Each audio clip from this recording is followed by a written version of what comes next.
What's up, everybody? Brandon here, coming to you from the BrandonWarren.com command center, which incidentally is my spare bedroom and in my office, which not really that cool.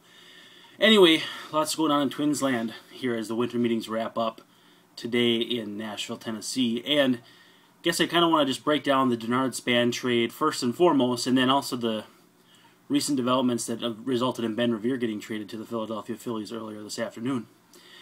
As far as the Span trade, I've been getting a lot of questions both at my regular day job and online, Facebook, Twitter, all that good stuff. Basically boiling down to, what do you think of the Span trade for the Twins? And first of all, let me just kind of preface it with what I think we're going to see out of the market based on these two trades. But not only these two trades here locally, but in the national sense. I think what we're going to find is one of the new market inefficiencies is going to be years of control. Now that free agency is likely to become a thing where, teams are, it's going to be crazy with the new TV deals. Players are going to be making way more money per win above replacement, or however you want to gauge it. You're going to see a lot more average free agent type guys getting big money because they're getting to that point of their careers. Nonetheless, I think trading guys when they still have years of control might be the new thing among GMs, and maybe Terry Ryan at this point is a little bit ahead of the curve. Anyway, so I think that might be something to watch. We always try to create the new money ball with on-base percentage and all these sabermetric stats. I think, again, let me reemphasize, trading guys with years of service that are under control might still become a big thing here as the market continues to evolve as years go by. As far as the Span return, Alex Meyer, obviously a big right-handed thrower, 6'7", 6'9", based on who you trust. Throws pretty hard. And like Trevor May, both of those guys, they have some mechanical issues, some things to worry about. Some people worried that May might end up in the bullpen, maybe as a closer. But back to Span, obviously the Twins had three more years of control total on Span, something like $21.5 million. It's a good deal for both sides. The Twins are looking to flip assets around, move some things around, shuffle around to get some help where they need it, and take some help from a place of depth, obviously. No, the gun wasn't to Terry Ryan's head to move Span, just like it definitely wasn't to move Revere. But Ryan did well to get good value if he's going to have trouble finding the guys that he wants on the free agent market.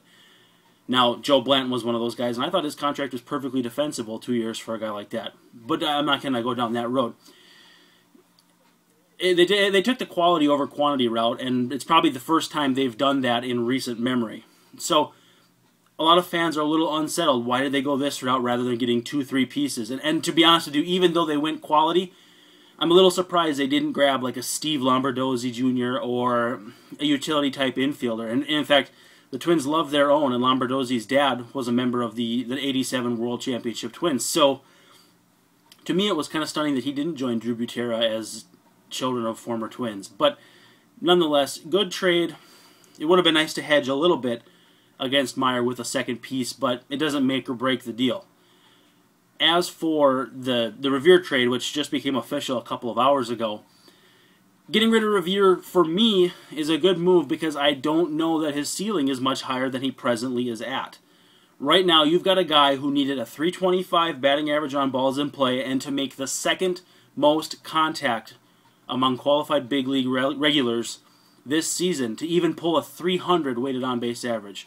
Only Marco Scutaro, who recently signed a big deal with the Giants to go back there, made more contact. Scutaro made like 95.3% contact, which is insane, and Revere was second with like 92.5. So you're looking at a guy who can't really make any more contact, hit line drives at a rate that's slightly below average, but if you look at his swing, it doesn't look like a swing that's going to manufacture any more line drives, and definitely probably not very many fly balls. He's already at like a 4.1, 4.2 ground ball per fly ball rate. And the ground balls are probably going to get you more base hits than the fly balls, even before you factor in Revere's speed, which is terrific, absolutely sensational speed. Phillies fans are going to love him for that. He plays great defense in center. He's just, if they're going for Michael Bourne on the cheap, they did fine, because Bourne's skill set is largely speed, and less about his stick as it is his defense and stolen base prowess. So, it was a smart move. It left a lot of money in their pockets, and if it doesn't work out, getting back to where you were from Revere is so much easier than Bourne who's probably 7, 8, whatever years older. So getting Trevor May back, though, is what really swings the deal for me. Worley for Span wouldn't have driven me crazy. Worley's not an entirely lot different than the guys the Twins have moved around here in the past few years. You got guys like Scott Baker, Kevin Slowey when he was doing better than he did at the end there. And so Worley's going to come to Target Field to the Twins, and he's probably about an 8 strikeout per 9 guy in the National League. That's probably going to take a hit, sheerly due to pitching. You're not facing pitchers, rather, in the 9-hole like he did in the National League. But there's a couple things that are going to be beneficial. He's a big guy at limiting the home run, and the fact that he did that as well as he did in Citizens Ballpark is absurd. I mean, less than 1 every 14 or 13 innings off the top of my head. I don't know that rate can get any better, though. I don't know that you can do better than that in a sustainable function. Coming to Target Field will help, but if there's any regression in his numbers, it would be hard for him to improve there. He's got like a 3.8-something career ERA, and it was a little bit worse last year. Actually, if you look at his stats through August 1st, he had a 3.63 ERA.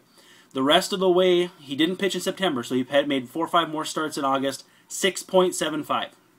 So, obviously, those elbow woes that he got worked on were definitely causing him some kind of issue as it pertains to his effectiveness down the stretch before he was basically shelved for the rest of the year at the beginning of September. So I think what the Twins are looking at with Worley is possibly a 3 or a 4 starter. May has the ceiling of maybe a 2, I don't know, maybe higher than that, but he's got lots of strikeouts. The walks are scary, but even if he ends up as a closer or a late inning reliever, I still think this deal looks good for the Twins, assuming that I'm right and that Ben Revere won't turn into much more than a Juan Pierre type player. So basically, to summarize, I think that both deals were good for the Twins. They got high ceiling arms, which their system sorely lacked. Now they have a top 3 of almost big league ready pitchers in May, Meyer, and Gibson. You also can throw Wimmers into that mix, and then Jose Barrios way on the bottom end. Pitching is starting to look a little bit better here going long term for the Twins, and I think they've effectively hedged the now versus the future. I don't think they're going to trade anybody else. I think they're going to go with Darren Mastroianni in center field to start the season, because I don't think that Aaron Hicks is ready yet. I think Aaron Hicks is going to need a little more time. I mean, the guy hasn't played at AAA yet, and you got to look at guys like Joe Mauer, who skipped AAA, and then also Joe Benson and Chris Parmelee at first skipped AAA, and neither of them really looked all the better for it. So I don't think the Twins are going to buck the trend and skip AAA with Hicks. He could come out and have a hot spring, but keep in mind, Denard Span got sent back to AAA after a good spring too. The Twins are going to be about cost control, but also being smart with guys that aren't going to embarrass themselves at the major leagues and set themselves back development-wise too. So, all told, the Twins organization is moving in a positive direction. If they add a center fielder as a 4th outfielder, I'm stumped as to who it would be right now. I think Nyjer Morgan might be the right choice, but I don't think that they care for his personality. So, they may take somebody from within. I don't know who else is capable of center field near the top of the organization. I don't know much about Nate Roberts. I don't know much about any of the other guys in AAA that are more of the organization guys. So, it'll be fun to see how they fill out the roster.